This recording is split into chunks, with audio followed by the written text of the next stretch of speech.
and forced the evacuation of thousands of residents. This is SRN News. So right now may be the perfect time for you to rethink how you pay for health care.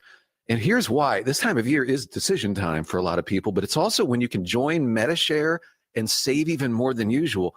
For many families, joining MediShare means saving about $500 a month, which is a game changer for a lot of people, obviously. But what's more, MediShare members like it a lot. Their satisfaction rate is 98%. Imagine that. And MediShare is a proven thing, too, for over 30 years. It's a Christian community of hundreds of thousands of people now. And here's the thing. If you join before December 15th and you mention the promo code SHARE, they'll waive your application fee. So you save even more right off the bat. I'll give you the number here in a second, but just call and you'll get a price within 2 minutes. And again, the deadline is December 15th. So call now. You'll save even more. Here's the number, 844-45-BIBLE. That's 844-45-BIBLE, 844-45-BIBLE. The year-end clearance is on at Hurl Chevrolet GMC in Goodland, Kansas. Save big on remaining hail vehicles like a 2024 GMC 2500 with some hail repaired. You can still take an additional $8,000 off. Or drive away in a 24 GMC Sierra 1500 and save up to $8,500 off, including rebates on lightly hailed units. Plus, enjoy 0% financing for up to 36 months on select new GMC and Chevrolet vehicles. These deals won't last long. Visit Hurl Chevrolet GMC today or shop online at hurlchev.com and wrap up the year with incredible savings. At FNB Bank, we understand the backbone of our community is our local farmers and ranchers. Whether you're growing crops, raising livestock, or investing in new equipment, we're here to help you succeed. Our agricultural loans are tailored to meet the unique needs of your farm with flexible terms from people who understand what it takes to make it in agriculture. When you partner with FNB Bank, you're working with neighbors who know the land and are invested in your success. FNB Bank, rooted in our community, growing with you. Member FDIC. This holiday season, Hoover Lumber Ace Hardware has the perfect gifts to make Christmas merry and bright. Need something special for that grill master? Check out their top line of grills and griddles from Blackstone, Traeger, and Weber. Guaranteed to make their holiday sizzle. Stocking stuffers, they've got you covered with tools, gadgets, and must-haves for every DIYer in your life. And tackle winter head-on with their powerful Eco snowblowers, perfect for clearing the way this season.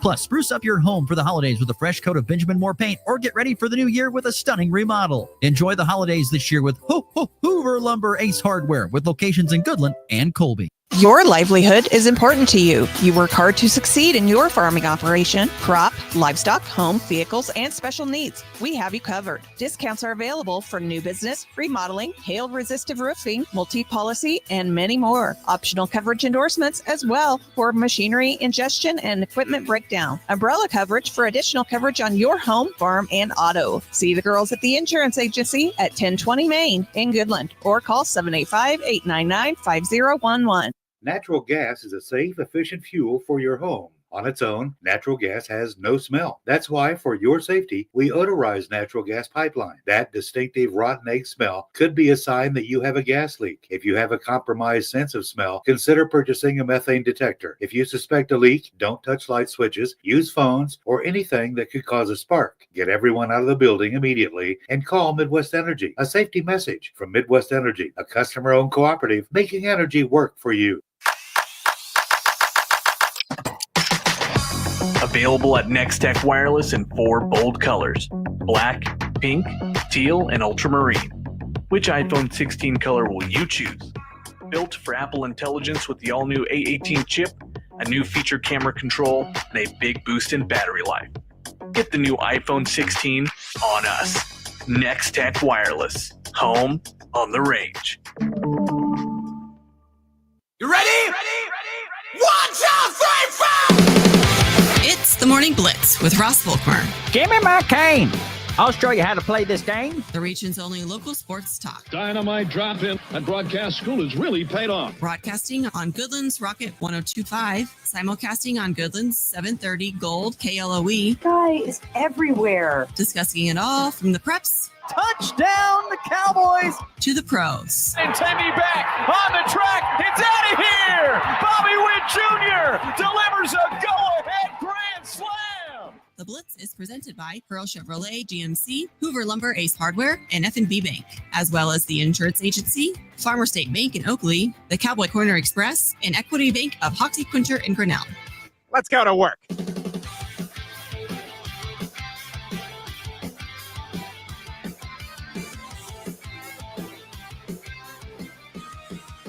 And good Thursday morning, everybody. We are back here on the Morning Blitz on December the 12th. Glad you could join us, no matter which way you're doing so.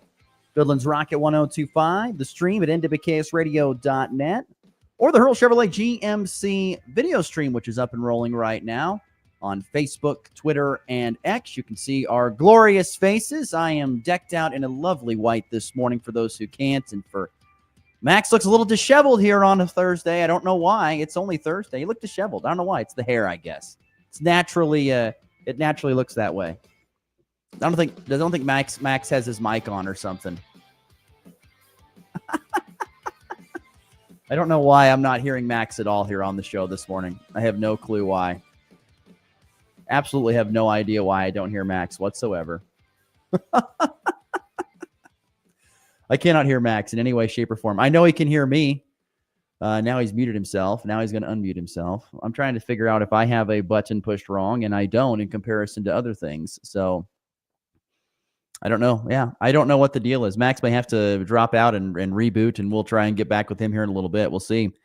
It's been that kind of week for those of us who try to do the live video streaming. It's been that kind of week. It's been tough. There's been, a couple days ago, we did not have any audio whatsoever going out towards people. And today, struggling to get Max from what I can hear. At least I don't hear him at this point in time. And once again, could it be something on my end? Absolutely. It certainly could be. But I don't hear anything. I don't hear anything with him right now. So we'll see. And hopefully Max can join the program here in a little bit. But glad he could join us. We're going to have a sunny day expected today. Temperatures in around 50 degrees. A nice warm day before a cool down tomorrow. Friday temperatures are dropping down to 38 degrees. So we're going to be cloudy and cool here on Friday. And then a warm up for the weekend, 50s and 60s. And boy, and then looking ahead to next week, temperature is going to be in the mid 40s to the low 40s is what it's looking like at this point in time.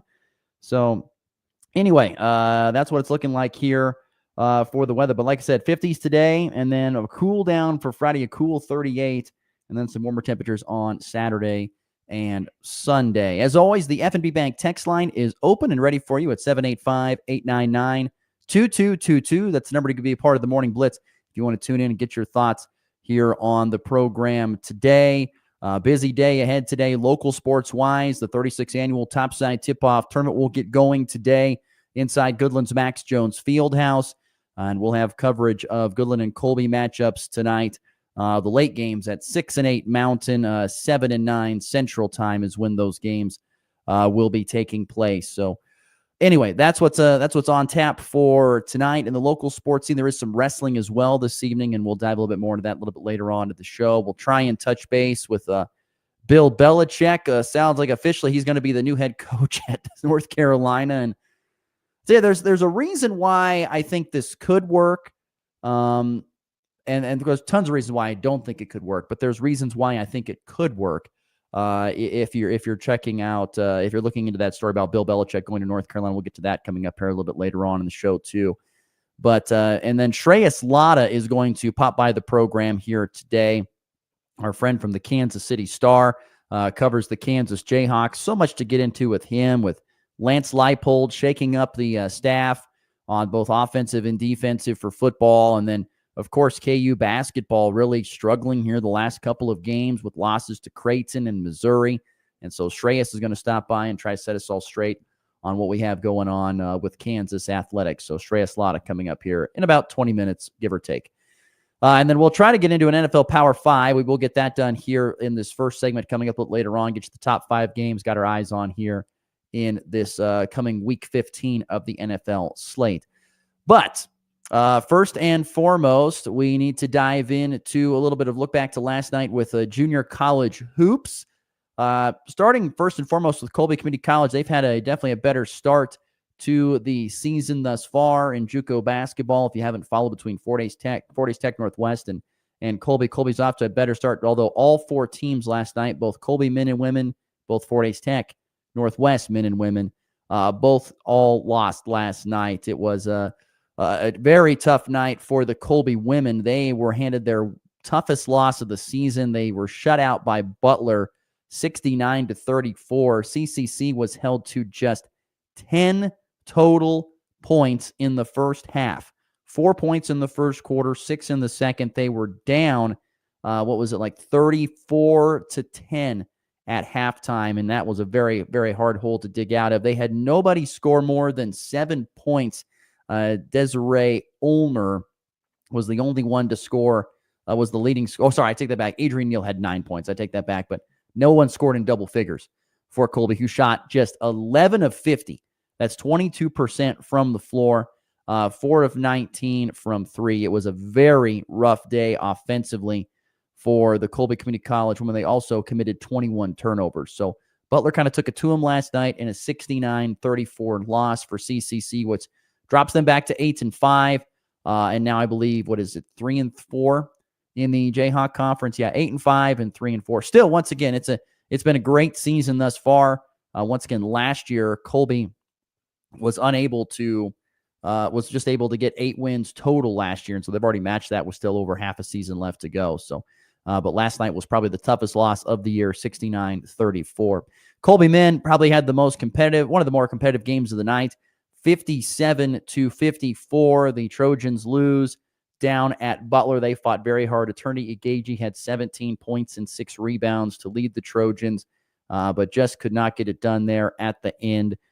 Big difference in that. I mean, Colby got to the line a lot, 16-20 in comparison to Butler, who went 4 of 7 from the free throw line, but 3-point shooting seemed to kind of be the big thing. And just shooting overall, 17 of 52 for Colby, which is 33%.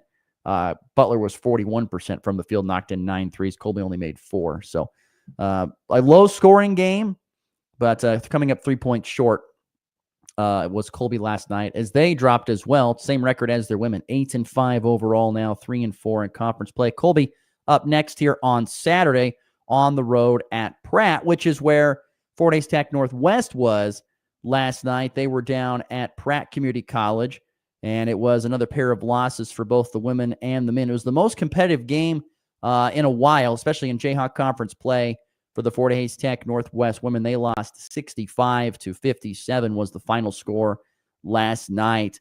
Slow start, got down 17-9, but outscored Pratt in the middle quarters, what was 37-29. But was unable to pull it out in the end, 65-57 with the final score. 21 points off the bench from Malaysia Brown to go along with 12 rebounds, a great double-double. She also had 5 steals. So a big night for Malaysia Brown, getting a double-double of 21 and 12.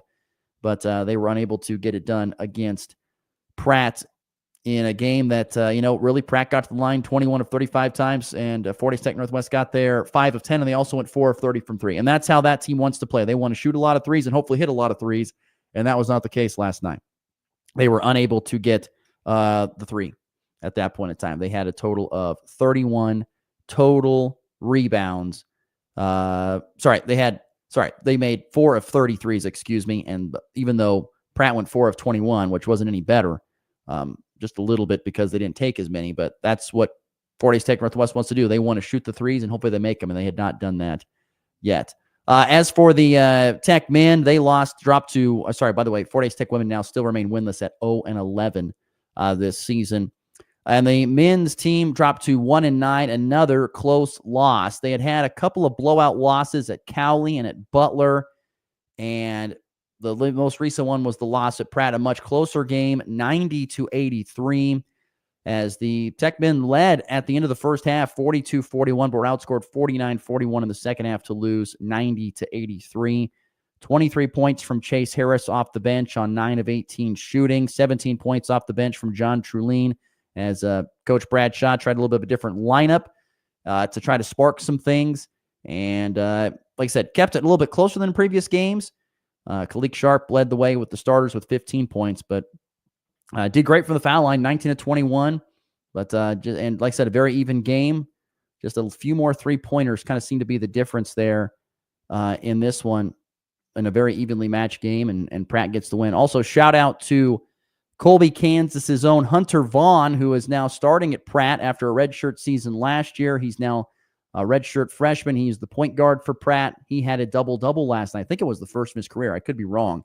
But 20 points and 10 assists for Hunter Vaughn. 6 of 15 from the field, 2 of 7 from 3, and 6 of 8 from the foul line. Great to see the Colby native, and one of my favorite basketball players of my time being here in Northwest Kansas, Hunter Vaughn, showing some good stuff last night for Pratt. 20 and 10, a double-double for the freshman there. So Tech men, by the way, now 1-9 overall and still remain winless, 0-7 in the Jayhawk. And one more game before the holiday break for both Colby Community College and Fort Hays Tech Northwest. Up next, the Tigers are on the road at Seward on this coming Saturday. That is where they will be before they return home in January for the second half of the season. So there you go. A look at the KJCCC last night for Colby Community College and Fort Hays Tech Northwest. I don't know if we're going to get Max back on. I haven't seen him. I thought he would be coming back on the just kind of refreshing and getting back on, but I don't know where he went. I don't know if he tried to reboot his computer, and my guess is it maybe had to update, and he's waiting on the update process. But anyway, I don't know where Max ended up going at this point in time. But let's get into it. Let's move on here on the program. We'll move on without him. Let's dive into the NFL Power 5. Once again, we'll have Shreyas Latta coming up here in just a little bit to talk some KU athletics. But let's dive into the NFL Power 5 and get some thoughts on this week 15 of the NFL slate.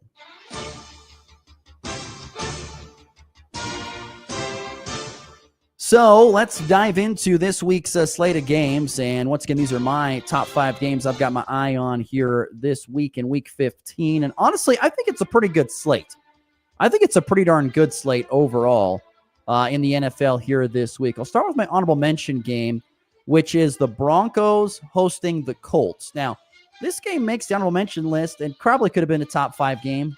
And it honestly could have been probably number 5 in my honorable mention game. Probably could have been flip-flop back and forth. But Colts at Broncos, we talked about it earlier this week on Monday about how if the Colts or if the Broncos and the Colts, whoever wins this game kind of puts themselves in a better position for the postseason, obviously. But if the Broncos win, they kind of eliminate the Colts from surpassing them. So that's the big thing. Like tiebreakers will go to the Broncos, and that's a big thing right there.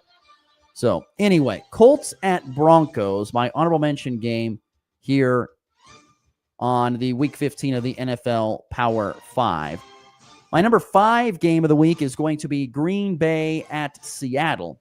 That'll be my game coming up here. And here's Max. I don't know if Max is back, if Max is working. Hello? Max got to put himself in the queue, I think, here. I don't know. We'll see. We'll bring him to the stage and see if he's there. I don't know. Hello? Oh, hey, there you are. What do you know? Got her working this morning, huh? Yeah, I guess. I don't know. I don't know. It was wrong. Just, I guess, faulty USB ports. Faulty USB ports. Oh. One didn't want to work, and I guess I had to switch it to the other one. Now it's working, and here we are. So, well, welcome to the show. Good morning. Thank you. Morning, welcome to the Power 5. Awesome. Do you want to give it? I just got started with my honorable mention game. Do you have an honorable mention game in this week's Power 5, or do you have just give me number 5? What do you have? Number 5 on my Power 5 this week. I'm gonna go. This is a good week for football. First of all, I'm gonna go. Oh, it is very good. This is just simply because this is a must-win for this whole situation to go on. It's Cincinnati versus Tennessee. If Cincinnati loses, they're out of the playoffs, and I would love to see that happen. So Cincinnati, Tennessee is my 5th best game of the week for that reason, because it's must-win time for Cincinnati. Every game on, they got to win. So that's my 5th best game of the week. Yeah, my 5th best game of the week is going to be Green Bay at Seattle. That's going to be my my number 5 game at this point in time. Look, you've got 2 teams. You got the Packers that are trying, I think they're going to make the postseason. Feel pretty confident about that. They're going to be a wild card team more than likely. Seattle, though, is kind of in this interesting race in the NFC West where you've got the 49ers and the Rams are kind of all catching on. And who knows what the Cardinals are going to be. But nonetheless, Seattle's got a tough opponent ahead, and they got to keep winning if they're going to keep in this race, I think, for the postseason. I was going to double check these standings real quickly here, but you look at the playoffs, and you've got the Seahawks right now sitting as the 3 seed at this point in time, and Green Bay sitting as the 6. So you've got 2 teams that are already in the postseason, trying to better position themselves in the postseason race.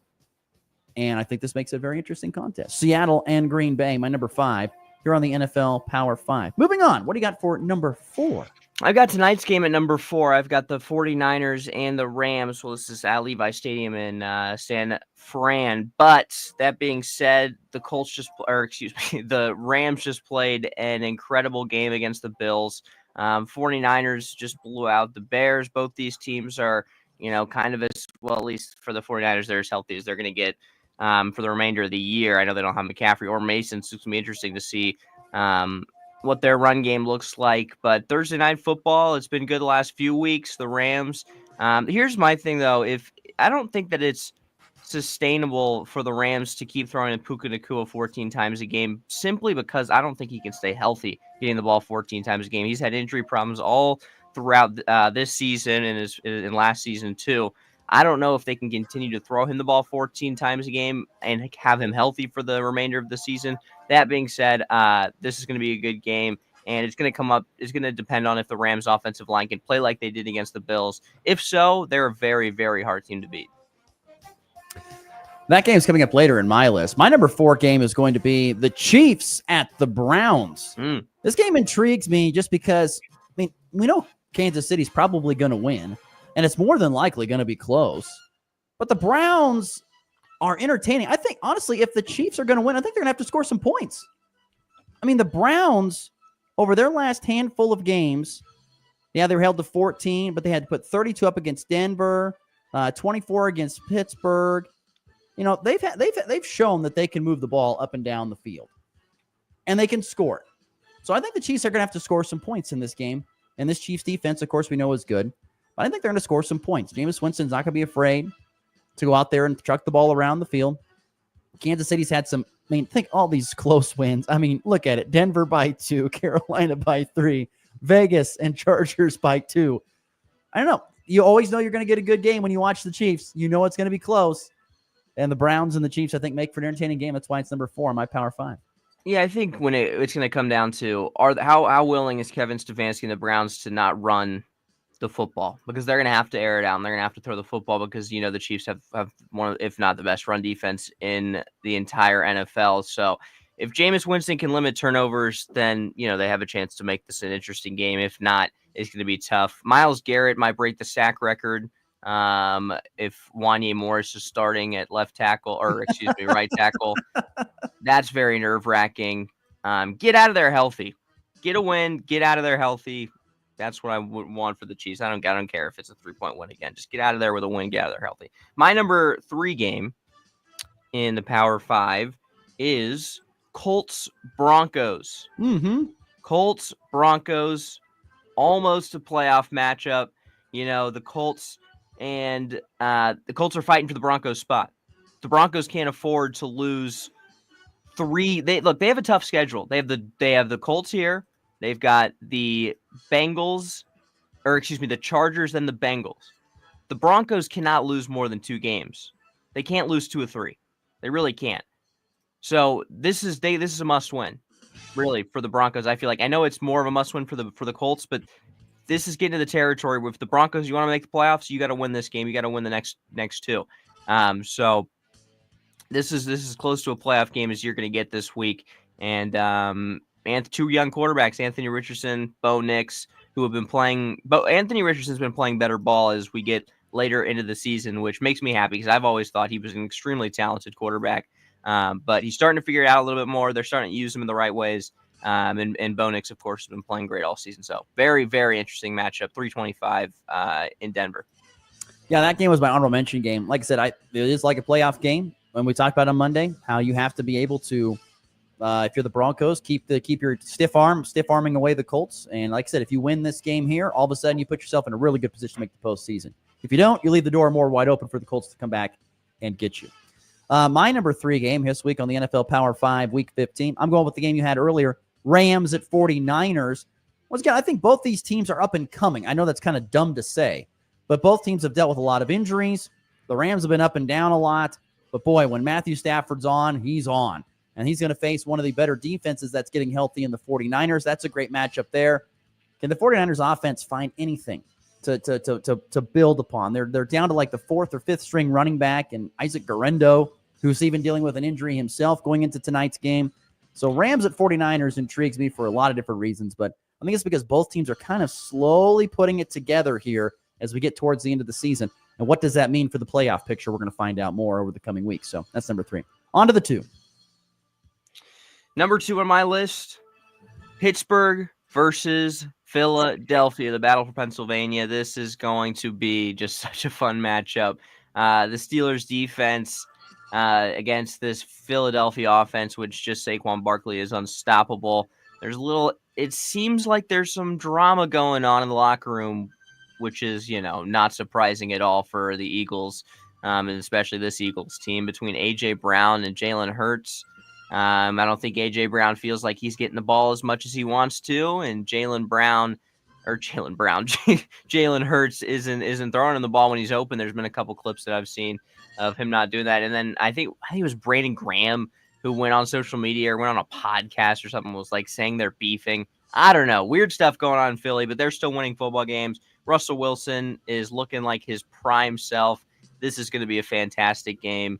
Battle for Pennsylvania, and these two still fighting for seeding. If Philadelphia wants to catch up to Detroit, got to win this one.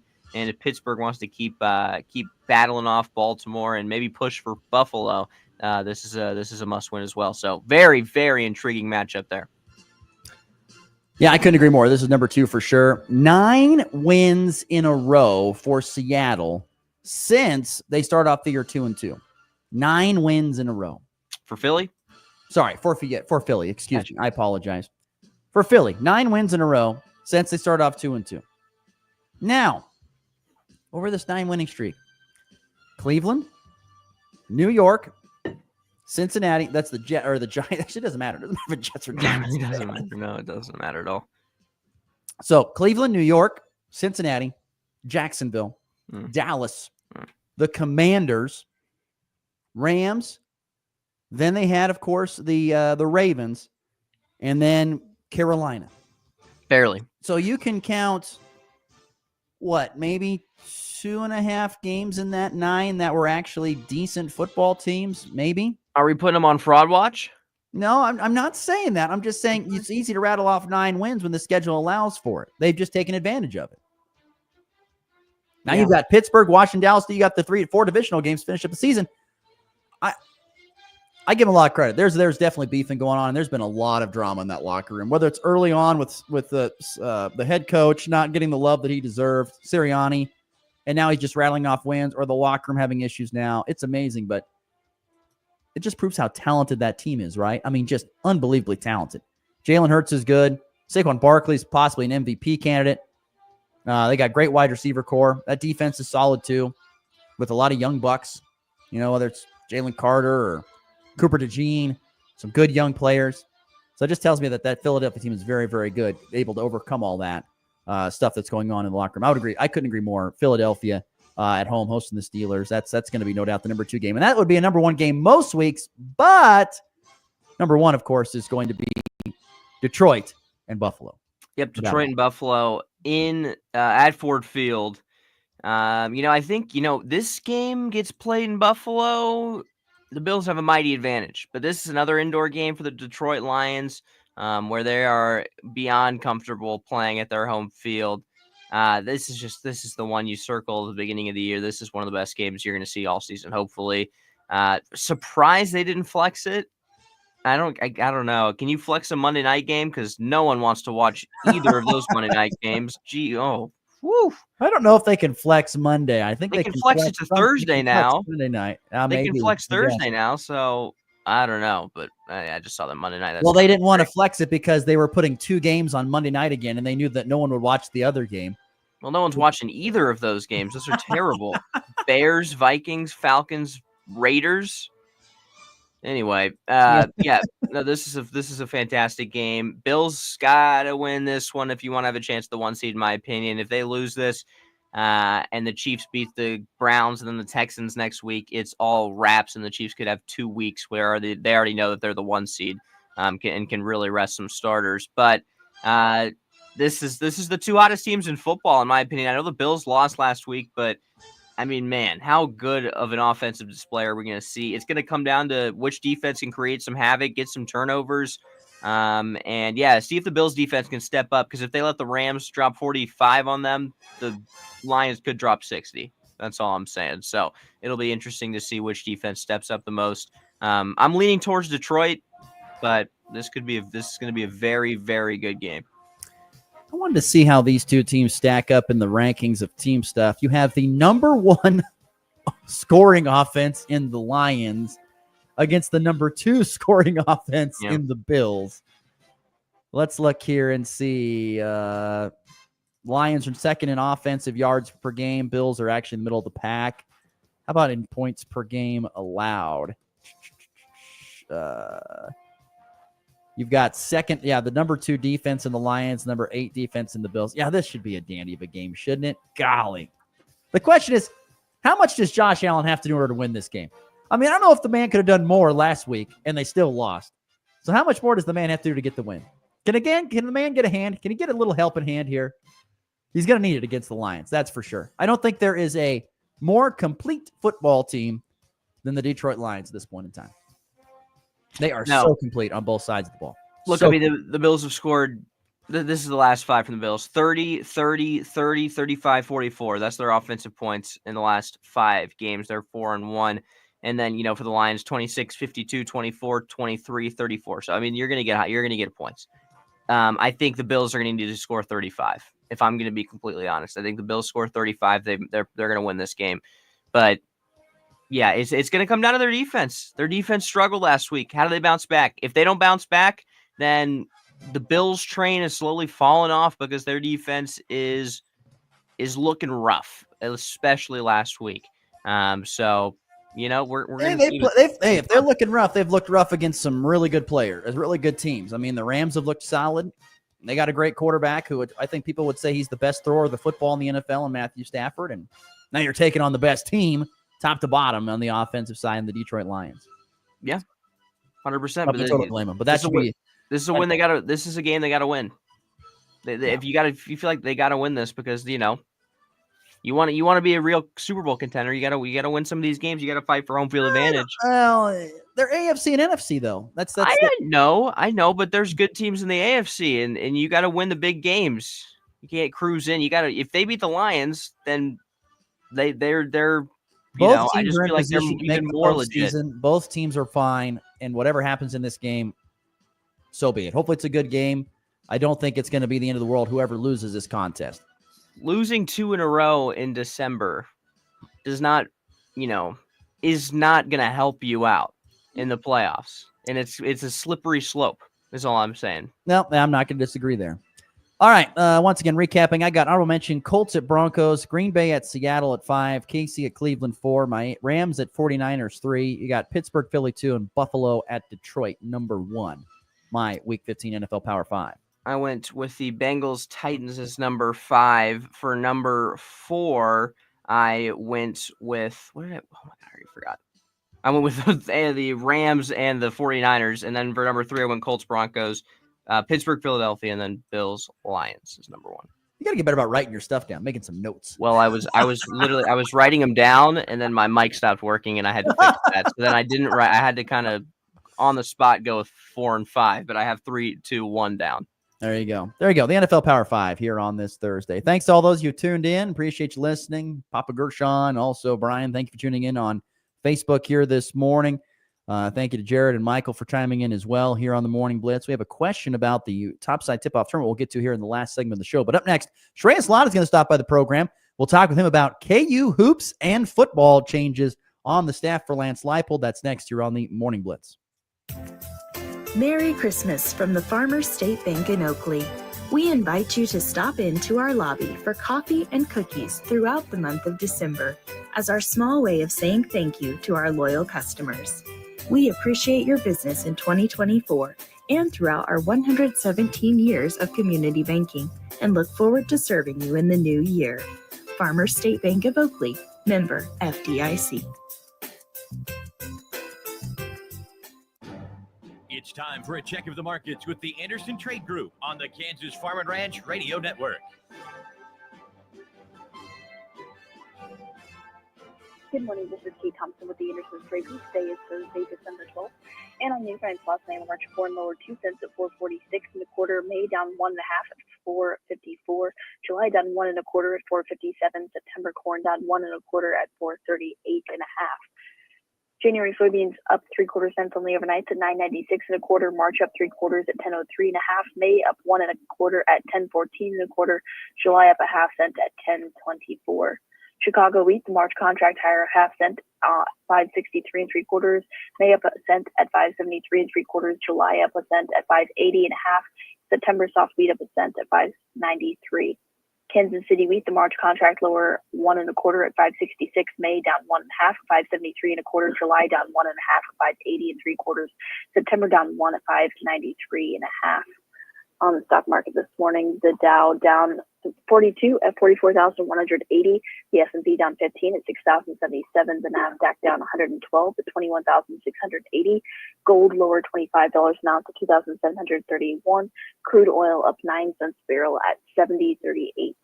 If you have any questions about marketing grain or would like to talk about risk management options, give our Colorado office a call, John Hankey or John Stiles at 970-744-4484, or in our Kansas City office, myself, Tom Pluto, Jared Law, Tyler Ghosh at 913-748-3000.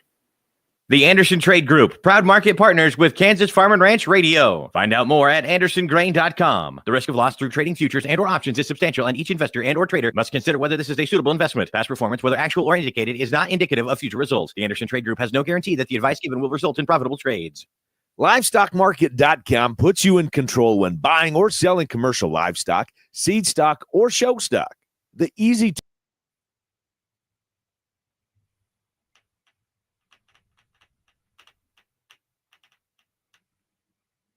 place. And with LivestockMarket.com, there's no middleman. Buyers connect directly with livestock and hay producers. There's no easier way to find buyers for cattle, sheep, goats, pigs, and hay. Sell on your terms today with LivestockMarket.com. Kansas Corn reminds you that E15 fuel is the right choice for every kind of driver. For the car enthusiast, E15 has higher octane. For the thrifty driver, E15 is priced.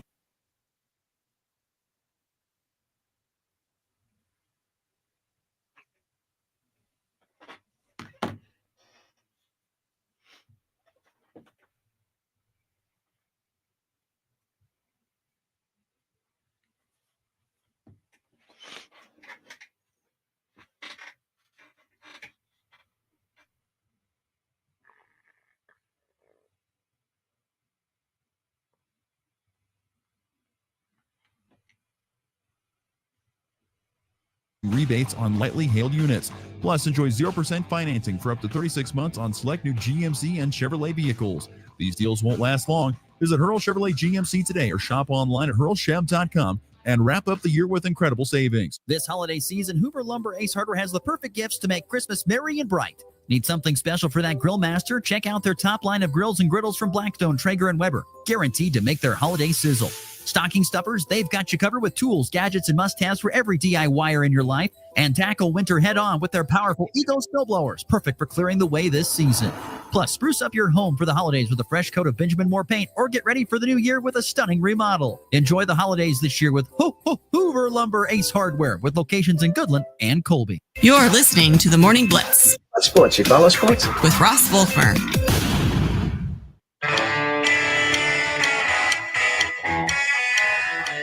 $20 minutes to the top of the hour here on a Thursday morning. Glad you're with us on the Morning Blitz. Joining us on the phone now on the Hoover Lumber Ace Hardware hotline, our friend from the Kansas City Star. He covers the Kansas Jayhawks. That's Shreyas Latta, who joins us now. Good morning, Shreyas. How are we doing today? Good. How are you? Doing fine, man. Doing real good. I tell you what, you haven't had anything. You've had, what's the word I'm looking for here? No lack of things to write about there at the KCR Star the last few weeks, have you? No, it's been a busy couple of weeks. It's last week was probably the busiest I've been in a minute. I mean, November is always a busy month just because so much is going on, but did not expect last week to be as busy as it was. What is the most intriguing story that you're following right now? Is it the KU men and their struggle that they're facing right now, or is it the coaching changes for Lance Leipold, both OC and DC at this time. In your opinion, what are the more intriguing story? Well, I definitely think it's KU basketball. The offseason changes are cool and all, but we don't know the output of what that's going to be for another, 7-8 months. KU men's basketball came into this season ranked preseason number 1. They got some quality wins, and then they lost to Creighton and hated rival Missouri. So I think there's definitely a sentiment of they need to figure it out and figure it out quick. And honestly, I presume they're going to blow NC State out of the water. They've had a week to kind of figure out everything that went wrong last week. But I just think there are certain trends that KU needs to buck to get to the level they need to get to. What are some of those trends? Because, as a KU fan, I'm starting to get deja vu from the last 2 years of, okay, they're playing good at home. They can't win on the road. What do you see that's the main issue, specifically this KU basketball team on the road? Well, I think the two things are they don't shoot enough three-pointers or make enough three-pointers. And on top of that, they're not getting the line at a high rate, So it's hard to manufacture offense. And I think a little bit of that is just spacing concerns, but also just guys who are new on the team haven't quite figured out or settled into the role. And even a guy like Zeke Mayo looked really good to start the year. If you look at his numbers as a starter, it's kind of fallen off the map after a really good start to the year. I think he was better off the bench. So just guys trying to figure out the role and continuity, spacing issues. But the biggest thing is, trends-wise, the lack of free throw getting to the line and not making or taking enough threes, both those things are not great indicators of where KU's offense should be come March. But even right now, and Bill Self has talked about how he doesn't really know his fifth starter. He knows he wants his fifth starter to be, but it hasn't really played out that way. That to me concerns a little bit because we're 2 games away from conference play. If you had to make a starting 5, let's say for this next game on Saturday, what would it look like? Because I know I have some different opinions, but what do you think this starting 5 should look like on Saturday? Yeah, I think DeJuan Harris, AJ Storr, Rylan Griffin, KJ Adams, Hunter Dickinson, and then you pick. I think you can take Didi Coy and Zeke May off the bench. I think that makes the most sense. I think AJ Storr has the most potential to figure it out, or not potential to figure out, but I mean he was a guy who was that second leading scorer at Wisconsin. Maybe the spacing isn't amazing with that lineup, but I think you can maximize kind of spacing by inserting and outserting Zeke Mayo and Didi Coy in the lineup depending on minutes. Shreyas Laddha is our guest here on the Morning Blitz from the Kansas City Star. Shreyas, I was curious, Bill Self has been a great coach for so long, and he knows how to build a good team. But as we've mentioned here over the past few minutes of conversation, there's been some struggles to kind of put together the right lineup. How much of it is, he's still trying to kind of figure out how to do this through these new eras of portal and pretty much a brand new team every year? And my guess is Bill is one of those old school coaches who liked it when, you could build a team, over the course of 2 or 3 years. Yeah, I mean, it's difficult, right? Like guys, in the portal, it's so much about fit more than talent, and I think we've seen it firsthand with Kansas State. We've seen it firsthand with Kansas. I mean, last year they went out there and got Nick Timberlake, and I think Nick Timberlake wasn't quite as good as anyone hoped, and Dalton Knecht went to Tennessee, and he was a lot better, and I think he came out and said at one point that he would have gone to Kansas if Nick Timberlake hadn't gone there. So much of it is a little bit of luck and fit, but also, it's difficult to make a team in the portal from the portal because you have to make them fit with pre-existing pieces. We're in year 3, or year 2 really, of this Hunter Dickinson, KJ Adams, DeJuan Harris trio. And while it looks better than last year, it's been difficult to kind of see the right players around them. And a little bit of that is these other players they brought in have just not lived up to the expectations of what they were expected to be. But still, we haven't really found the right fit for the starting lineup around them. And I think that comes back to the transfer portal just being so unpredictable. You don't know if this guy, even though he looks like he's the most talented guy, we don't know if AJ Storr is going to be able to figure out his role on Kansas. I mean, I think he will. He's a talented kid. He's averaged 16 a game on Wisconsin, but it's completely different to play Bill Self basketball and Kansas men's basketball than it is to play a Wisconsin team that was going nowhere. This Kansas team has expectations. A guy like AJ Storr wants to play in the NBA. Like, he's getting better at the other stuff, but he's got to be consistent on the scoring wise. I mean, he's not had pretty shooting splits besides like 1 or 2 games. And I think a lot of that is just him in his own head. And just there's such a tight leash on a lot of these guys, on or on off, either in the starting lineup or off the bench. Shreyas, you mentioned AJ Storr. Is he the linchpin to them getting on track and being the team that people think they can be, which is a Final Four contender? I think him and Rylan Griffin are. I think they're the 2 most talented players transfer-wise they've brought in. I think the ceiling of AJ Storr and the ceiling of Rylan Griffin is really, really much higher than anybody else than on the team transfer-wise. And I think, for Kansas to be the best possible version of themselves, they need both those guys to play at their highest level. I think Zeke Mayo is a tremendous, tremendous player. I think David Coit is a really good player as well. I just don't think the ceiling of both those guys is as high as as AJ or Rylan. And if they can figure out that, kind of balance and get as close to the ceiling as possible, if they don't get to the ceiling, it'll serve Kansas, I think, well in the long run. Shreyas Latta from the KC Star still with us here on the Morning Blitz on the Hoover Lumber Ace Hardware Hotline. Transitioning over to football, how much of I know from the fans' perspective, it was a blessing that Jeff Grimes took the job at Wisconsin. And since then, Zabrowski's been promoted. They brought back Lubick on the offensive side, and DK McDonald's going to take over. Not Metcalf. That'd be interesting, though. DK McDonald's going to take over on defense for the retiring Brian Borland. What are your thoughts on the changes on the football side of things for Lance Leipold's staff? Yeah, I think the offensive side changes are really great. I mean, they brought back Malachi. I think he's a key re-addition to this Kansas team. He was really good with Andy Kolnicki a few years ago. There's 2 years. I think Zabrowski is going to be really good continuity-wise. Quarterback room and just guys in the offense, I think that's huge.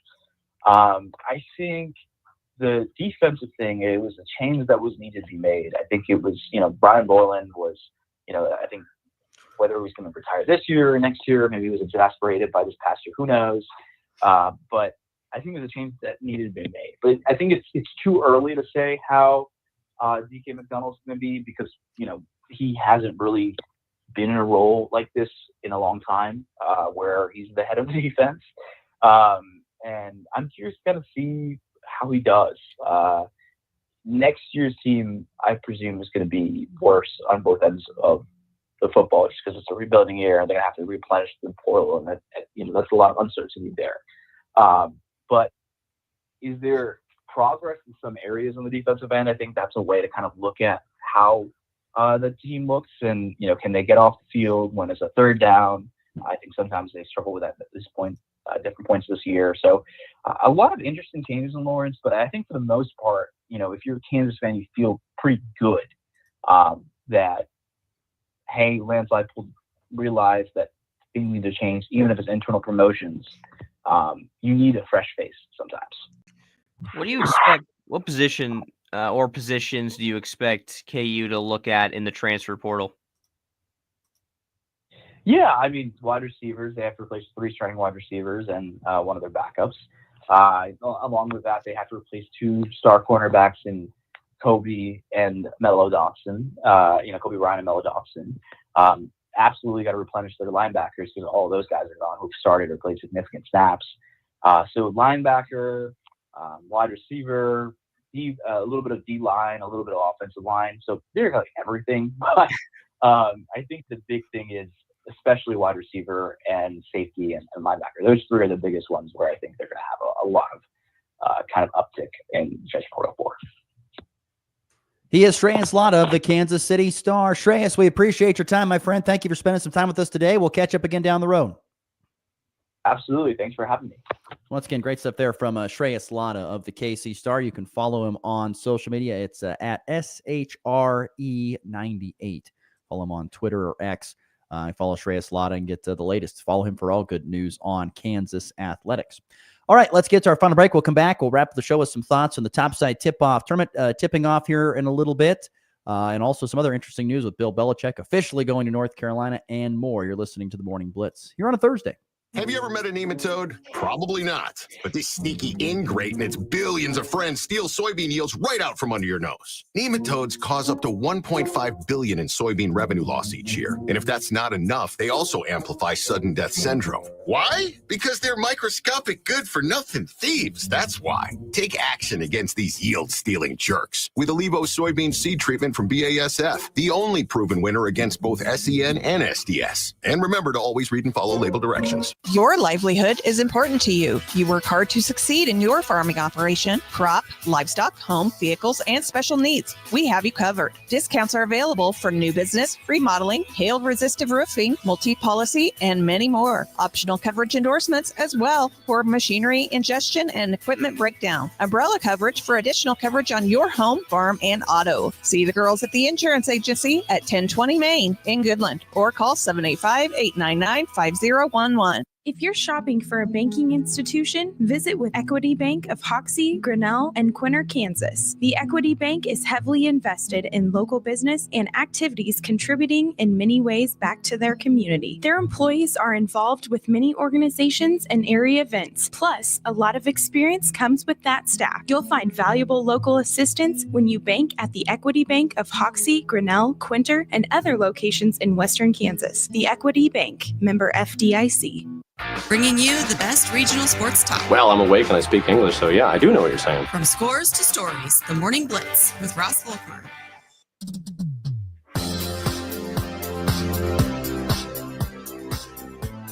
Wrapping up a Thursday show. Glad you're with us as always on the Morning Blitz, no matter which way you are listening or watching on the Hurl Chevrolet GMC video stream. It is official, Max. I did see that UNC has confirmed that Bill Belichick will be the head coach of North Carolina. I was saying while you were trying to get your problems figured out on that end, there technologically wise, I was saying, no, I can see this. It's a lot like the Colorado deal. We talked about that yesterday. I can see this being a massive success, and I could see this being a big-time failure. Do you know why this is actually possible? That this could actually happen. You know why I think the biggest reason why I think this would have not happened just even 2 years ago, let alone this year, is because now you can have an unlimited staff. Remember, it used to be, it was just a couple of years ago where you can only have 10 full-time staffers, and then of course you can only have so many people coaching on the field. It was your 10 full-time staff people, 10 people, and now that has changed to where there's no limit on how many people you could have on your staff. If you have the money to pay them, you can have them on your staff. It used to be there would be trouble. Oh, they have a grad or a grad assistant or something like a GA or an analyst or something like that, but they can't coach on the field. They can only be, in the offices, all that kind of stuff. And now because you can have unlimited coaches on the field, this is why this would work. This can work for Bill Belichick because he can just be the king of the whole thing and oversee everybody else. And he can hire a staff entirely for recruiting and just go out and do the recruiting. He can hire a staff entirely for coaching, and hopefully the two will come together. I mean, that staff, I'm intrigued to see how many people he hires, but I'm guessing that staff is huge. And I do believe that the financial commitment and the overall commitment, whether it is changing schedules and training and meals, is going to be changed at UNC, and they're going to put forth a lot of money in order to get that done. Well, I mean, his first hire, I guarantee, is going to be Steve. It's going to be Steve Belichick. Well, no doubt, because he gets the job when he retires. Yeah, well, yeah, that's going to be that's the nepotism at its best. Easiest betting favorite for whatever job Steve wants. He's going to get. DC. So, but this is what college football is now. This is what it's going to continue to be. It's going to be big name coach coming to, whether it's a former player, whether it is a former coach like Bill Belichick. This is what it's going to be. It's big names. You want to get guys in the transfer portal, you got to have a big name coach like Deion Sanders or Bill Belichick. So I fully expect a lot more colleges to be doing this eventually. They're going to be paying top dollar for a big time name and a coach so he can bring in some big time players in the portal, bring in some big time recruits. Because look, I mean, I honestly, this might be the start of maybe no more, maybe no more Kirby Smarts or no more, coaches that are just, that don't have experience coaching the NFL already or aren't a big time player in the NFL, didn't have a career. Because what do you want to play for, Deion Sanders or Bill Belichick, or do you want to play for, like Lance Leipold, So I see this as kind of a beginning to a lot more changes to come in the future. I don't know how soon it'll happen, but in the next 10 years, definitely you're going to see a lot more big names taking over college football programs. The 36th annual Topside Tip-Off Tournament begins today inside Goodland's Max Jones Fieldhouse. Tell us a little bit about your two contests tonight for Colby. Yeah, Colby versus Burlington, or the boys are playing Burlington, the girls are playing Lakin. And it's just two good matchups. I expect hopefully 2 wins for Colby. Look, they played fantastic against Ulysses. So I think I have a little more confidence in the girls team, just what they showed in the first game. Coach Walker's squad played phenomenal. And I don't really have any. I don't know. This is my first Topside Tip-Off tournament. So I'm excited to get out there to Goodland, and going to be a fun weekend of basketball. It's always a good showing to see, in an early high school tournament, how much stamina, how much these guys have in them, play, a lot of games in a short span. So it's going to be fun. And I just know Colby's got a bunch of good athletes, especially in the boys team. So I'm sure that they're going to be just fine playing a lot of basketball this weekend. I have a feeling we're going to see Colby in the winner's side of the bracket in both games. That's just my gut reading on that. Goodland tonight gets Ray, and because you're the host, you kind of get to set the schedule way you want to. And both boys and girls teams. And Ray, who's had some good boys teams, they've had some good girls teams over the previous few years. In fact, state winning teams both in Ray for girls and boys. These are kind of rebuilding years for Ray. They're kind of going through a little bit of a lull. So they'll have a challenge tonight. Goodland will both teams will be challenged, obviously, but I think Ray will have more of a challenge with Goodland than vice versa. I feel bad for Ray because both the boys and the girls teams, this is their third game of the season for Ray, and all 3 games that they will have played will be up against ranked opponents. They took on ranked teams in games 1 and 2 of their season. They'll take on a ranked Goodland team, no matter if it's the boys or the girls. For Ray, they've been challenged very early in the schedule, has Ray. But like I said, they're kind of having some little bit of rebuilding years, a little bit of retooling years. I've got a new coach on the girls' side this year. So, we'll see. I still think if Goodland comes out and plays to their potential on both sides, boys and girls, I think they'll be in the championship side of the bracket coming up here on Friday. But we'll have coverage tonight on 100 Point Through the Ride with Max right here on Rocket 102.5 with yours truly for Goodland. And that'll all beginning at around, I don't know, what time do you start pregame?